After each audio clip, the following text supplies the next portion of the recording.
Jugoslavija, zemlja koja ne postoji već skoro 30 godina, ne prestaje da bude inspiracija umetnicima, pa tako i mladom nemačkom reditelju Bonu Parku, koji je želeo da napravi komad na temu utopije, iz čega je nastala predstava Jugo-Jugoslavija koju je pripremio sa glumcima iz Srbije.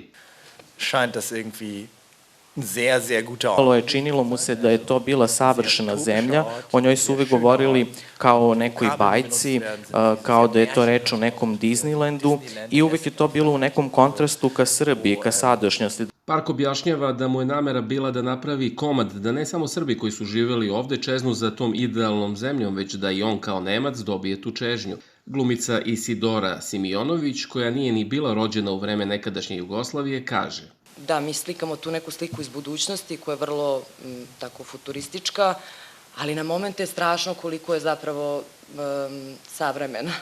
I onda nekako to preplitanje budućnosti i sadašnjosti u tim nekim emocijama, te anksioznosti od toga šta jeste i šta će biti i tog pokušaja da se setimo nečega što je bilo, gde nam je bilo lepo i toplo. Scenografkinja Julija Nussbaumer navodi da je inspiraciju pronašla u kući Cveće, mauzoleju kao mesto susreta prošlosti i sadašnjosti i da su u predstavu integrisani simboli sa čistom konotacijom, ne oni koji imaju negativnu propagandu.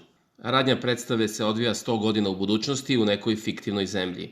Jako važno je da u stvari u predstavi se ne govori o toj našoj Jugoslaviji, već je predstava inspirisana Jugoslavijom, u tom smislu ideje o nekoj zemlji koja je ujedinjavala neke narode, koja je bila toliko lepa i toliko čarobna da je prosto sad malo i neverovatno da je postojala. U predstavi na sceni Beogradskog dramskog pozorišta učestvuje i dečiji hor koji peva kombinacije starih i novih himni bivših socijalističkih država, što dodatno doprinosi toj čežnji za nečim što je nekada bilo i što je pružalo neku vrstu sigurnosti.